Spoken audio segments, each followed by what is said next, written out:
am really overjoyed to be here. I'm going to bring up my good friend before we start. I'm going to bring up my good friend. Where did he go? I'm here. Oh, Hrishi, come on up. This is Hrishikesh Hirway.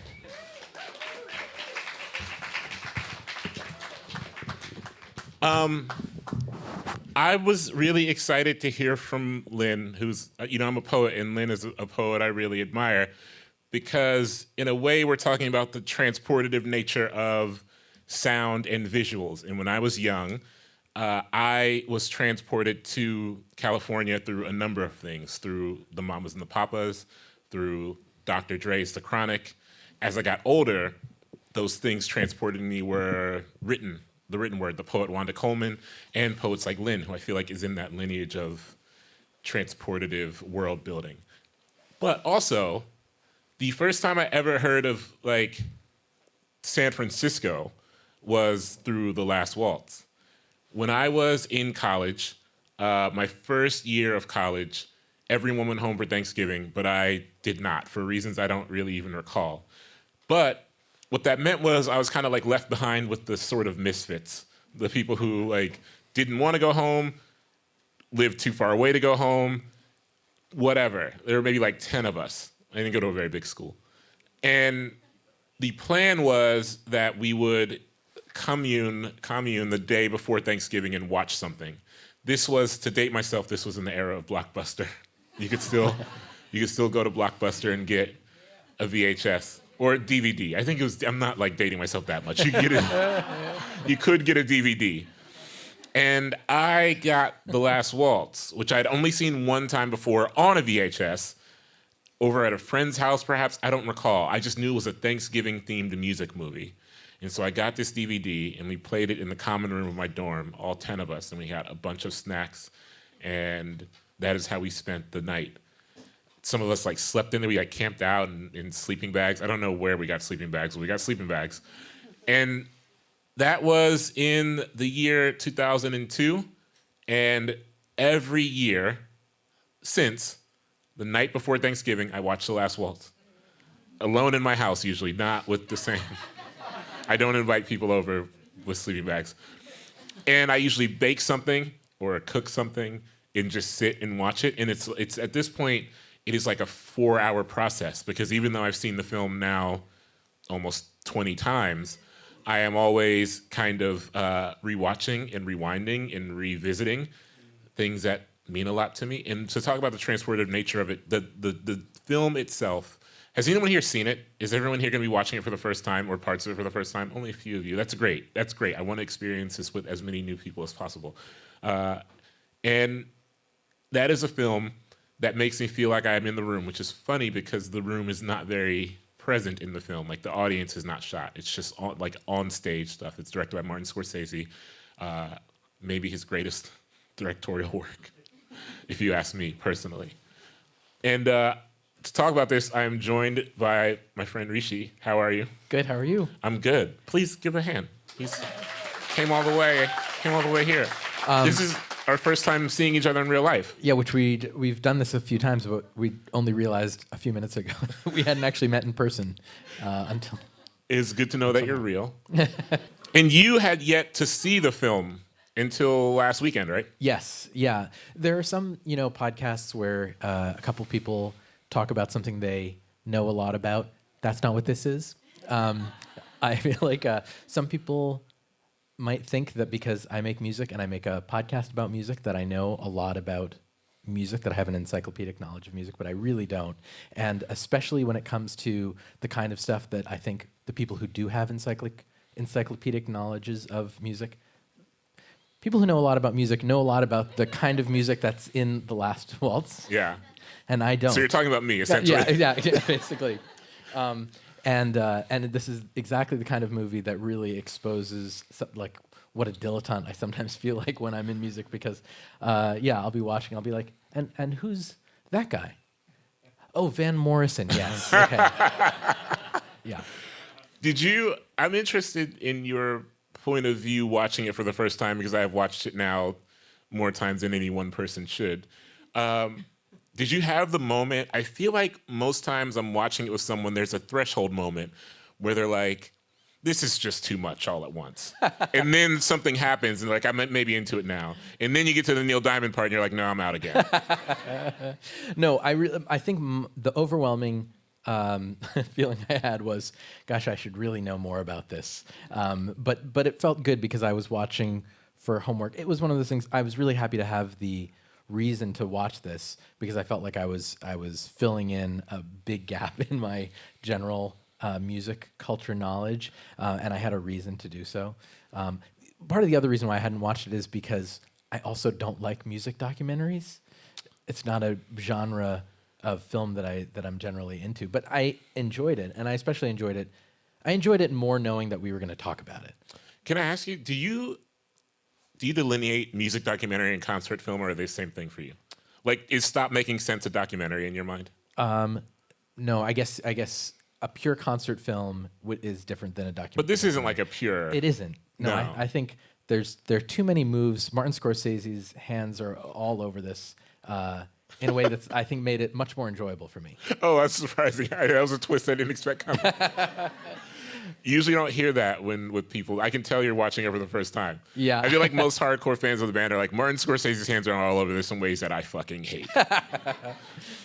Is there did you leave your first viewing of it? Because you're also like marginally familiar with the band. Sure. I mean, the other day I misquoted the lyrics to "The Wait," but I know it. I know it well enough to get the lyrics wrong.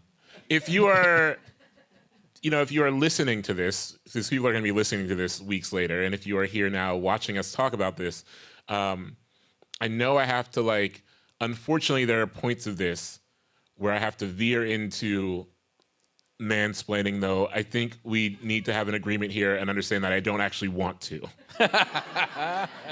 Because this is an audio format, I'm going to have to. And so the band, first off, they're band. Some dudes with hair. They started out as a backing band for a musician named Ronnie Hawkins, and then they kind of veered out and they collaborated with Bob Dylan. And they have, for my money, they have like 3 of the greatest albums of the 60s and 70s, self-titled, Music from Big Pink, and Northern Lights, Southern Cross, which are my 3. I just adore them. And so if you have not heard any of those albums, you should listen to them. Outside of that, they just have amassed a lot of brilliant solo work. I say all that to say, did you walk out of this with a favorite? I don't like using the word character, but because not only is the band very immense in terms of people in the band, but the Last Waltz is very immense in terms of people who are supporting the band. Did you exit the film with not only a favorite performance, but a favorite character? Yes, I felt like... I can't wait to hear it. I felt like Levon Helm is the hero of the band and of the movie. Levon Helm is the hero of the band. Are folks in here fans of the band? Do you have like Levon Helm fans? Levon Helm's the hero of the band because he's like the architect of their whole mythology. Because he's like the only American one. Right. And so if you extract him, it's just like a bunch of Canadians singing about the Confederate South. Which is maybe a little less romantic. Yeah. How did you get into them? Because to give a little context to, and now I feel a little embarrassed about me coming in and being like, hi, I know nothing about music, but I'm a guest on this episode. I think you know a lot about music. I feel like you're being very humble. Well, so my parents did not listen to any of this kind of music. So I feel like a lot of my friends who introduced me to like Neil Young, for example, I remember my friend, when I first heard Neil Young, it was my best friend had borrowed his dad's Neil Young tape. Yeah. And that was how he first started listening and how I started listening. But my parents didn't have any connection to any of this music. My dad came to the U.S. in '68. My mom came in 1971. And guys with long hair and, the way that this music, the volume of it, it just wasn't their thing. And so I didn't have any kind of generational inheritance of rock and roll at all. So really the way I came into liking music was just through the stuff that kids in school were listening to, my peers. So it was basically just like top 40 for the first 12, 13 years of my life. So I learned, and I'm continuing to learn, about a lot of stuff from the 60s and 70s much later. Yeah. I learned alarmingly early. I grew up in a house where my parents were just always playing music from the 60s and 70s, but not necessarily the band. The band I found because when I got to an age where they built a library at the end of my street when I was younger, and I figured out that you could just get any CD, like really any CD, at the library, and you could just like listen to it and take it home and bring it back. And so I would just get anything. I didn't even care. It was like at 11 years old or 12 years old, it was like being in a record store. You could just walk out with something. Right. And so I didn't care if the cover looked good, I would take it. And so I loved the cover of music from Big Pink. And so I took it home. And track 1, side 1 is a song called Tears of Rage. And it has this kind of like, it's toned towards R&B in a way that was really familiar to me. And I just adored it. And that's how I kind of fell down the rabbit hole of the band. And that band led me to Van Morrison, who, the less said about Van Morrison today, the better, surely, because he's on some shit. But that aside, Van Morrison has we're gonna watch a clip here. Van Morrison has a star turn in the Last Waltz that is accented by a sequined purple jumpsuit and a lot of flexible high kicking. But I also want to say, the thing about the Last Waltz that I don't want to say bothers me, but kind of breaks my heart sometimes, is that a lot of people talk about the performances in the way of that you would talk about like a cartoon, because some of them are so exuberant and all these things. But also, the performance of Caravan that Van Morrison offers on The Last Waltz is like the best, for me, version of Caravan there is. So we're going to watch a clip of Van Morrison in his purple sequin suit kicking around the stage.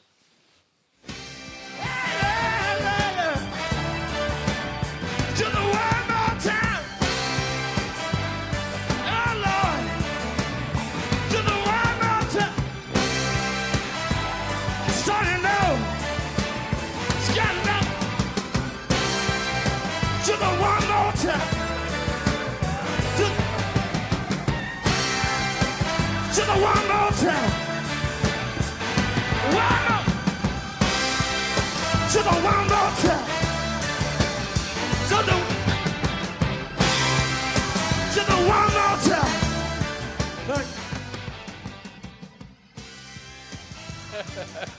It's like one of those things where you definitely should have left the party a long time ago, but it just keeps getting better, and you don't want to miss anything. I didn't think about it in terms of a cartoon, but it makes so much sense. The way I thought of it was, I was like, these would all make great Halloween costumes. Yes. And I kept thinking about, casting the contemporary fictionalized version of this, and I was like, oh, Van Morrison played by Jack Black, clearly. Of course. Whoa. What are some other ones you came up? That's incredible. Robbie Robertson would be played by Willem Dafoe. Whoa. Do you have more? This is incredible. This is uncanny. I mean, some of them that I was mixing, I'm jumping back and forth between the future and the past, because it wouldn't make sense now. But Sissy Spacek as Joni Mitchell. Whoa. We should do this. I know that you host several podcasts, so let's just do one where we cast musicians.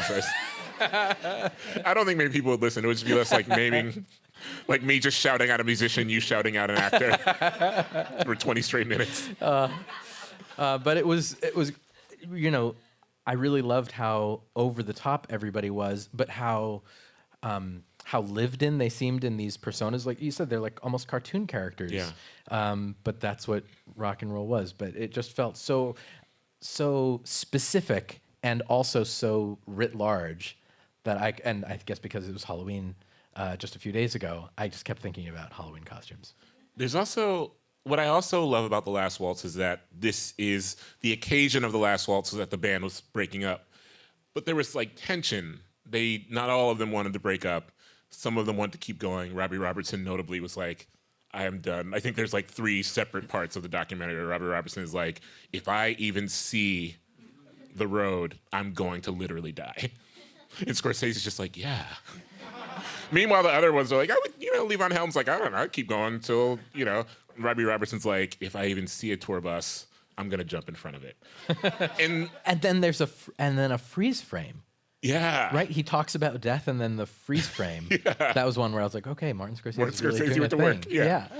But there's also there's a joyful tension between not wanting to leave each other or being even frustrated at each other and still just like loving each other through that I think really is evident.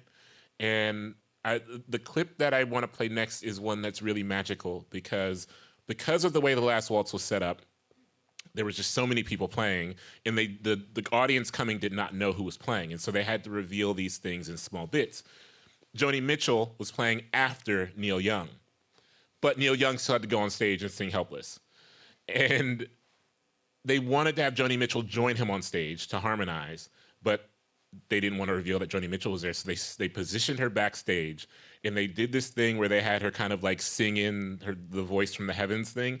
And Neil Young, debatable if Neil Young actually knew what was happening, but there's a moment where like Robbie Robertson and Rick Danko like look up at the sky like the voice is coming down from heaven, and Neil Young like looks at them and laughs like he's very confused. And I adore that part so much because it summons the magic of the whole thing. So can we run that one? Yeah, the moon on the right. The big birds flying across the sky. They were throwing shadows on our eyes. Leave us helpless, helpless, helpless.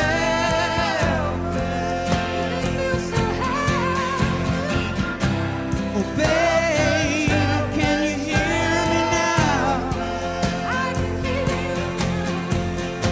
The chains are locked and tied across my door. But baby, sing with me somehow.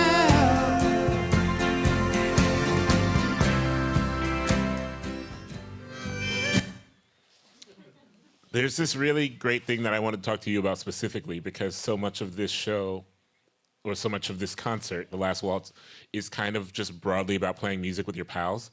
And I know that is something like you've lived that life and you've kind of stepped back into it. Was there anything about this that kind of summoned that the joy of that for you? Like, did you watch this and say, I just want to play music with my friends, my very talented friends who are maybe not Neil Young but are good nonetheless? No, this felt so wild and chaotic. I think because the people are just constantly coming in and out and in and out. Yeah. It's a strange setup for a show. I mean, I liked it in the as a premise for their final performance, but in some ways, I thought there's probably some audience member who's like, I'd really love to just see the band. Like, I'd like to see them. And Do you think there was an audience member who was like, Bob Dylan's cool, but... I don't know. I mean, have you ever listened to a podcast where they have great guests and you're like, but my favorite episodes are the ones where they don't have any guests? No, I guess not. It just felt like, it was a really interesting party that they threw. That's how it felt. Yeah. It felt more like, to me, the experience felt more like having a wedding where you have all of your favorite people in one room and you get to spend about 2 minutes with each one of them.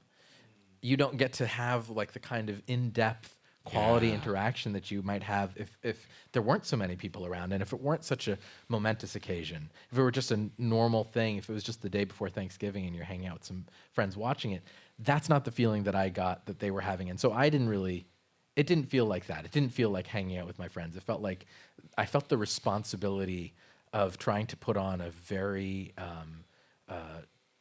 logistically difficult concert. Did you I will say this, there are moments where it is just the band and no one else on stage. Like the concert opens with a rendition of Marvin Gaye's Don't Do It, which is just like, and it's at the end of the night. So the concert film begins at the end. And Robbie Robertson walks off stage and on stage. It's kind of like Happy Thanksgiving. We're gonna do one more and then we're done. And they like run through this version of Don't Do It that is like one of the best things I've ever heard. And that's like that's after however many hours this took and however exhausted they were. And it was a reminder that the band individually, like all of them are just like massively talented people. Yeah. You know, like I think what works about the band for me, and I hope that you go home and listen to it if you haven't, is that you could kind of you could piece apart all the songs and say like everyone here is better than everyone. You know? Yeah. Yeah. One of the things that really struck me about this and made me feel how different this era was from now or any time that I think I've lived through is how you could have an artist like the band be as huge as they were, and I mean, so few of the songs that were played are songs that they wrote. Yeah. All the people that they're bringing up are these songwriters who are responsible for the songs that the band sometimes made famous. And they're like, well, here's the person who actually wrote it, and they're going to play it with us. And maybe they're featured in the recording or something like that. But there was a real, I mean, this isn't probably news to anybody, but it felt profound to me to be confronted with it in this way. Just how little writing your own songs, that the songs that you were recording was important to a band's repertoire. I think in the case of the band, it's so funny to have to kind of like parse through saying the word band so many times in different contexts. In the case of the band, I think it's just they played them better than anybody else. Yeah. Like they played so many of those songs better than anyone who wrote them could play them. Yeah. It is undoubtedly, I agree with you that it is more documentary than concert film, or it is like 50-50, because there are these moments of quiet and these moments of storytelling that are sometimes funny. They tell this funny story about like stealing bread from a grocery store. They tell this like funny story about, I don't know, some of the stories have not aged well, to be frank. But there's also this moment that's recorded after the Last Waltz is over, where Martin Scorsese goes to visit Rick Danko in his like home studio in Shangri-La, or like in the Shangri-La studios. And Rick Danko like walks him down and plays a rough version of a solo song that would later become Sip the Wine, which is a beautiful, beautiful song. And I hope we could watch that clip now. Let me ask you now that the Last Waltz is over, what are you doing now? Eddie, why don't you? Yeah. Just making music, you know. Oh, yeah. Trying to stay busy. It's good. It's healthy.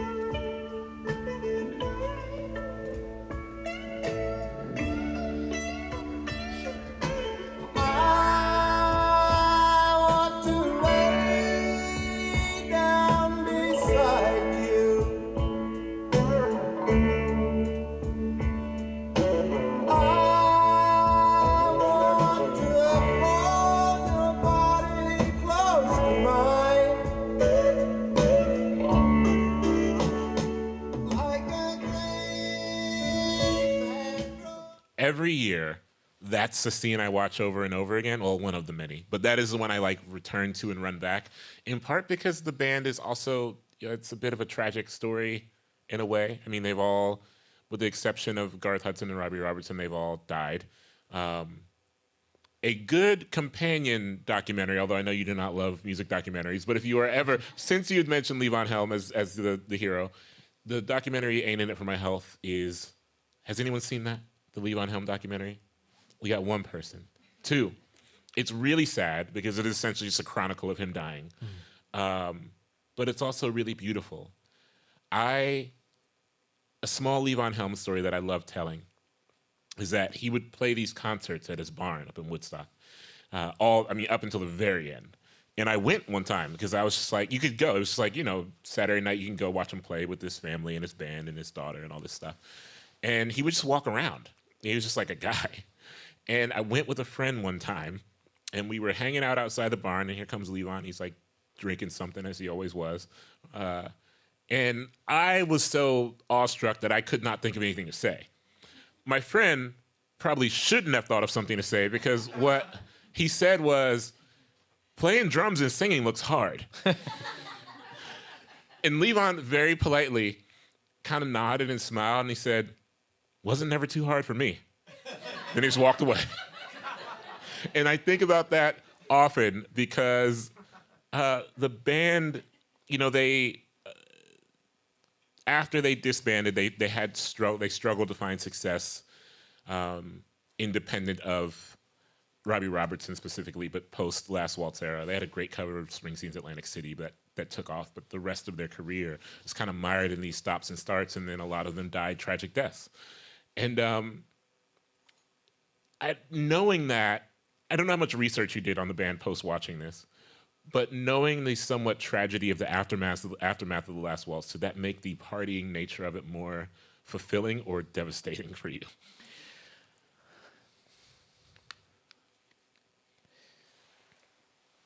I think it felt fulfilling. I think it felt better knowing that I know you told me that this was more orchestrated by Robbie Robertson, that he really wanted to be the one. He was really the one who wanted to wrap things up. But it felt nice for a band who was in their heyday, having the chance to kind of call it quits on their own terms. The part that was more tragic for me is the kind of, you know, which happens with so many bands. They have the kind of weird anemic reunion with like 75% of the members or 60% of the members or something, and then it keeps going. To me, I thought this was really nice. What a nice thing that they got to do this. They got to go out on their own terms. You know, it feels like, you know, like the UK version of The Office, where like they did 2 seasons and a Christmas special, and they're like, that's it. We don't need to do anything else. So I, in that way, I thought it was really nice. Do you think that this is something, because I think about this every year I watch it. I'm always kind of like, I would love it if this happened now. Like, I would love it if a band hung it up on their own terms. In the process of that said, we're just going to invite all our friends and we're going to play a bunch of songs. And that's it. Like, that's really it. Do you think that's feasible now? Or do you think it's just like maybe not to this scale? I mean, this was like, you're not getting like Bob Dylan, Emmylou Harris, Joni Mitchell out of the house. You know, like those level of folks, you're not getting, Yeah. No, I mean, now I think it's really Jay-Z's fault. Like, I don't believe anybody when they say they're going to retire. Yeah. It just feels like there's always something that makes an artist feel like, I miss the relevance, I miss the excitement, I want to pull a little bit of that back. I need to keep squeezing whatever juice I can out of it. I have to ask this, though. You didn't retire, but you took like a decade and then came back.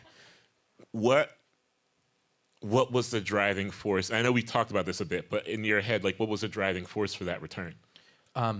Well, the break was definitely not on my own terms and not willing. That was just writer's block, grabbing me with both hands and like keeping me in a vice-like grip, and then me slowly finding a way to escape it, 10 years later.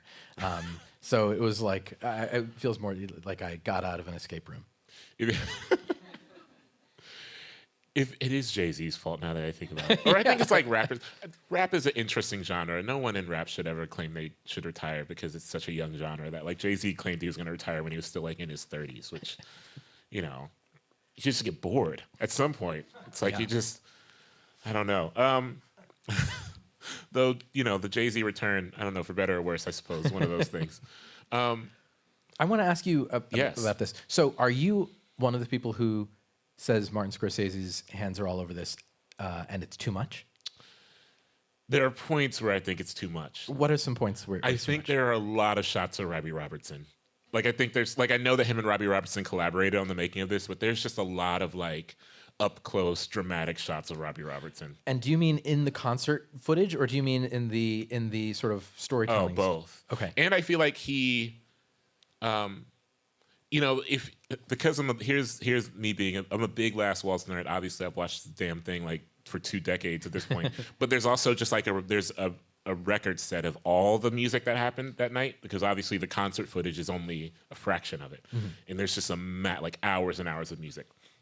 And I think a lot of the good songs, a lot of the best songs, were sacrificed maybe for moments where Robbie Robertson has. Like, for example, I don't know if Who Do You Love is I get why it's there. Ronnie Hawkins is there. You know, he's the guy who brought them on.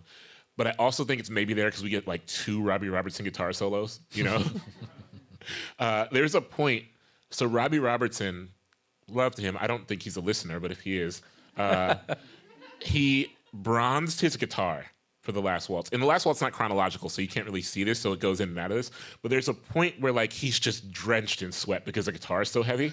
But it's just like, you know, he's that guy in the band. He's like, oh, the guy with the bronze guitar. And during Who Do You Love, he's like laboring over the guitar solo. It's just like drenched in sweat, can barely get through them. And I think there are moments like that where Scorsese was like, this is my guy. We got to get as much footage of him as possible. And there's other moments like that where I think we've sacrificed some of the better song performances for like some of the better Robbie Robertson performances. But I love Scorsese's, like that moment with Rick Danko is so special. Yeah. And the way the Emmylou Harris performance is shot, that kind of, Emmylou Harris is like in a room, they're like in a backstage room that's still like torn down to the wood, and they kind of just circle the performance very well. That's a very Scorsese-like shot. And what was the story with that part? Because that's not part of The Last Waltz. No, there are a couple. How great of a segue that you've provided for me. There are a couple moments in The Last Waltz that were recorded kind of in the build-up to The Last Waltz, or things recorded on different sound stages, or things that were recorded right after. And the Emmylou one was recorded like right before. One that was also recorded right before is notably this version of The Wait, which is the most popular song by the band. The song that I tell people, even if you don't know the band, you've heard this song. It's one of those. Yeah. And Mavis Staples, first off, I have to say, one of the greatest achievements of my year was not only meeting Mavis Staples, who was a previous guest on Object of Sound. I met her at Brooklyn Academy of Music. I curated a series of concerts at Brooklyn Academy of Music. Before I met her at BAM, we recorded Object of Sound, and I recorded it in a hotel bathroom, and the lighting was bad, all this stuff. When I saw Mavis Staples at Brooklyn Academy of Music, I we went to go do a photo, and I had a mask on, and I took it off, and she looked at me, and she said, I knew it was you. She said, I remember you, because you're such a good-looking young man. And I felt on top of the world that night. And it wasn't even, I was like, Mavis Staples said I'm good looking. So I was in New York. I was like, I'm gonna go out, I'm just like gonna walk through Brooklyn like I own it, you know? I'm not like organically as confident as I'd like to be. But that night, I was like, I gotta go find a casino or something. So Mavis Staples, who has confirmed that I'm attractive, and Levon Helm were kind of lifelong friends. And they built a friendship in the era in the 70s. And there is a performance of The Wait. If you listen to the full record set of The Last Waltz, there are 2 performances of The Wait. There's one with just the band doing it during The Last Waltz. But the video has this performance of them doing it with the Staple Singers. And you get a very young Mavis, and like Pops is great, and everyone sounds great. And there is this moment that I love, my favorite moment in the entire film, is at the very end, and we're gonna watch this clip, so like watch for it, listen for it. At the very end of The Wait, the camera doesn't cut off right away. The camera kind of lingers for a bit, and you pick up Mavis Staples leaning into the mic, looking at Robbie Robertson and whispering something. Can we run that? Get your cannonball and take me on down the line. Cause my bag is sinking low, and I do believe that it's time to get back to Miss Betty. You know she's the only one. She sent me here with her regards for everyone. Take a load off Fanny. Take a load for free. Take a load off Fanny. Man, you put some load right on me.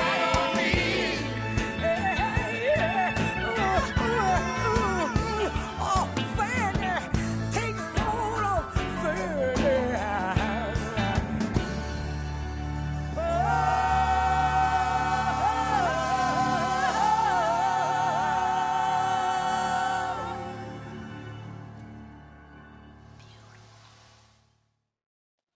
I love that so much. Mavis Staples, who notably also called me beautiful. I don't know if you have. I mean, we've talked about holiday traditions before, but with Christmas last year, I feel like. Yeah. I don't know if you have do you have a Thanksgiving tradition that revolves around consumption of media in any form? Yeah. So, we used to host Thanksgiving at my house. My family would invite mostly other Indian families, just folks. We were trying to make some kind of tradition around the time when I was 8 or 9 or so. And so all the other Indian families who also previously hadn't really celebrated Thanksgiving, it was just a weird day off for them. We'd be like, all right, come on over and we're all going to get together. And in my room, in my parents' house, that was the kids' room. And so we would all have to eat, we'd have to spread a big bed sheet out and all the kids would sit on the bed sheet so that like all the food and stuff that would fall, like all the gravy that would spill, eventually like we could just pick that up and throw it in the washing Love machine. That's efficient. And while we were there, and we would always watch a movie. And we would take turns, who would get to pick the movie. Later it became, when things kind of got smaller and it would just be my family, like I'd be in college or we were coming home and we weren't doing something as big, we would go to a movie. We would go out to a movie, either Thanksgiving or the day after Thanksgiving. But that was always my favorite part. Like the dinner and everything, that was always stressful because you'd have to host and you have to get everything ready. But then by the time you put the movie on, it meant like things were relaxed, or you're going to go to the theater. Yeah. Yeah. Well, I love that. I also grew up. It also is worth saying. Two things are worth saying. One, I don't celebrate anything, which is why I was not going. Which is a part of the reason why I wasn't going home for Thanksgiving. I was raised Muslim, and we just don't celebrate. Like there's nothing to celebrate. I mean, there is something to celebrate, but it's like comes after a month of not eating. So shout out to anyone here who's raised Muslim and has the great Eid stories. But Thanksgiving's not a holiday I had to register for me, and so I need to set myself by it. For the last 8 years, last year was the first year I did not do this. The thing I would bake while watching The Last Waltz was cupcakes, because cupcakes for me were easy, one, and two, cupcakes, if you bake them at home, you're responsible for the frosting distribution, which I like that kind of control. Wait, and what's your philosophy on frosting? Because I have strong feelings. I would go light touch on the frosting. Mm-hmm. Are you a... Well, my problem with, especially in the world of retail, right, high-end cupcakes, you get a lot of frosting. Yes. Which is, too much frosting. But more importantly, the problem with a cupcake for me is, especially in that format, the distribution of the cake part and the frosting part. So what I end up doing is I usually cut a cupcake, somewhere in the mushroom stem part of it. Yeah. Cut that off and then stick it on top. Oh, so like a sandwich. So it's a sandwich so that you can get a little more cake to frosting, a better cake to frosting. Are you serious? This is revolutionary. Maybe only to me. Maybe other people do this. This is like news. Maybe I'll bake, because that's what I didn't bake cupcakes last year because I was like, I don't know what to do with I didn't want to deal with it. And so I'm stepping back into the cupcake tradition this year. And the good news is you all get to join me in the stepping back into the cupcake tradition this year, because we have cupcakes for you all. And so you are taking part. Sorry if you don't like cupcakes, but for so many reasons, sorry if you don't like cupcakes. Yeah. But come and join us in this. You've already watched some of those. Look great, and they're small, like a mini one, like a little 2-bite situation. This is I don't know. You can't really cheers from a distance, but I will say that I hope truly that I have converted at least half of you into Last Waltz watchers. You don't have to watch it every year for the next 20 years, but you would make me happy if you tried to. I am entering my 20th year of this tradition. It has meant the world to me, and I always love seeing more people take it on if they can. And so, if you find yourself this year at Thanksgiving home and alone, or even home with someone you don't want to be home with, just pop that thing on and clear them out the house. Thank you all so much. Hrishi, thank you so much. Thank you for having me. Cheers, cupcake people. Cheers.